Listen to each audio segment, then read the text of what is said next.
Hello, and welcome to another episode of Brettcast Gaming Talk. It's time for me to talk about another strategy game, a genre of games I never really thought I'd be diving further into.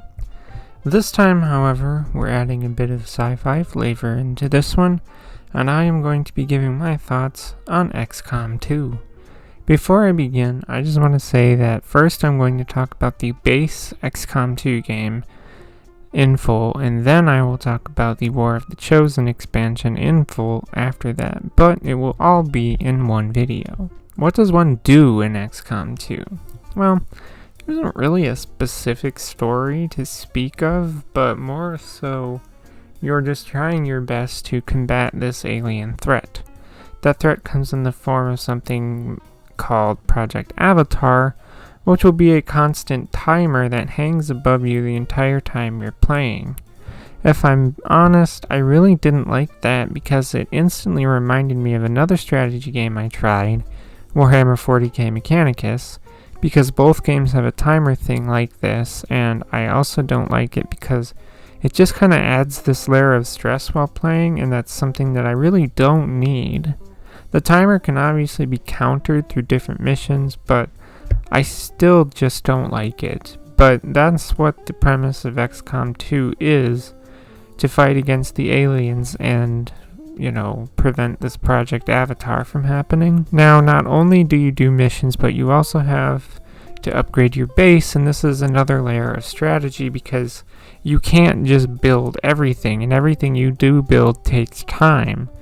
I personally found that focusing first on power relays and resistance communication helped greatly, especially resistance communication, as those let you be besties with more countries, and you're going to need that, especially when alien buildings pop up that will greatly reduce the time of Project Avatar once you take them down.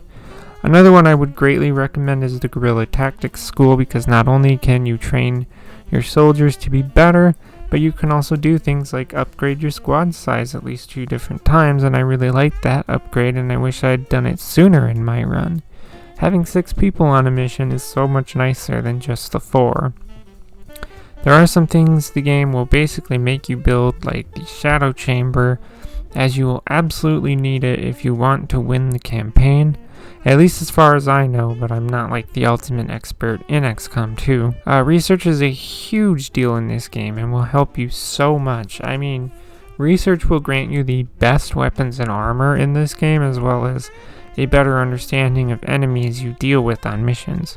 Something I found a little odd when it comes to research is that when you get the Shadow Chamber, if you research something in this Shadow Chamber, it will suspend all other research, no matter how many scientists you had, and I really don't get that or like it. Like, I had 11 scientists. Surely 1 or 2 of them could do regular research stuff that wasn't a part of the Shadow Chamber, but the game doesn't let you do that. Engineering is also important too, as engineers are paramount to base building, as well as building armor and weapons and additional items that your soldiers can carry in a mission.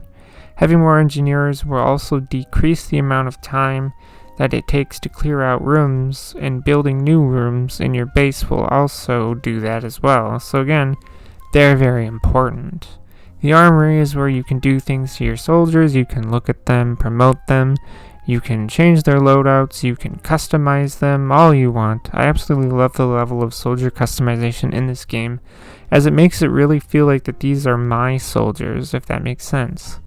Now, my biggest negatives about the base XCOM 2 is when going to the Hollow map. That's where you go about getting supplies and establishing, XCOM in other countries on the map.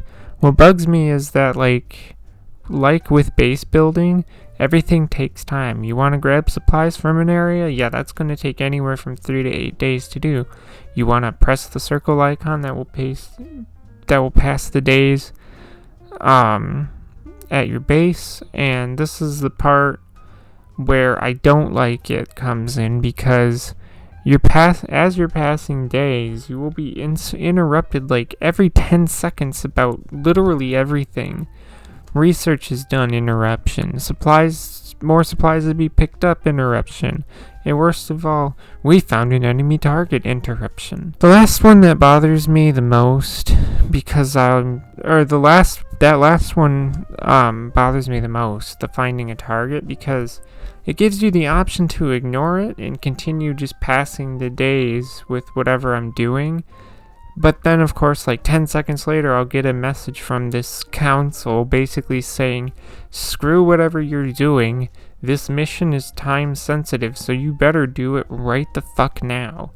And at that point, if you choose not to, you will lose, like, whatever you've established in whatever country and region that mission takes place in.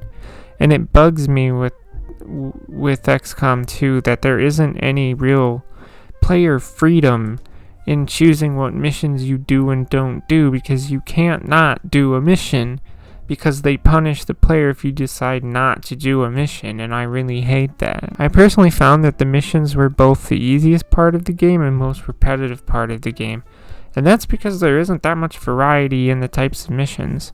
There were too many missions of destroy the alien broadcast device, get the VIP and all XCOM soldiers to the extract zone, take out all the enemies and don't destroy crucial supplies, and so on.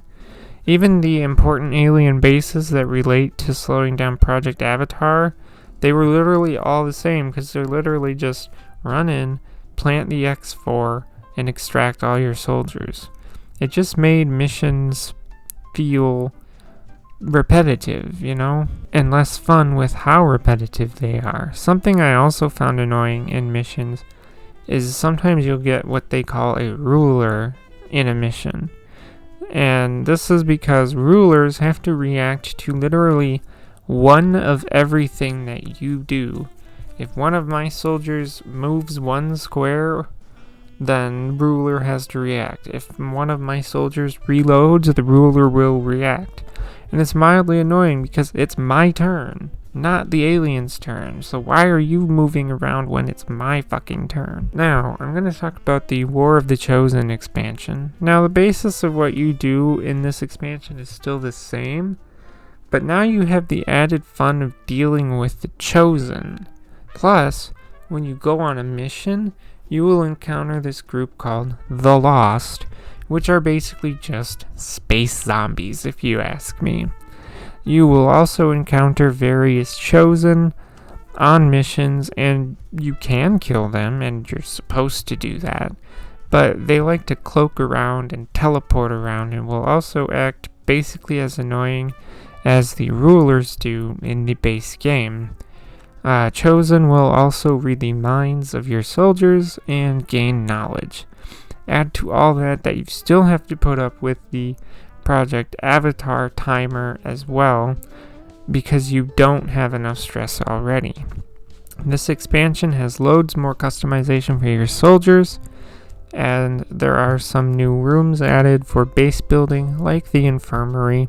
I'll be honest with you, I didn't finish my War of the Chosen campaign because I was getting bored of the game, because like the base game, War of the Chosen also has a lack of mission variety, and I just got to the point where I just was like, I'm done with this game.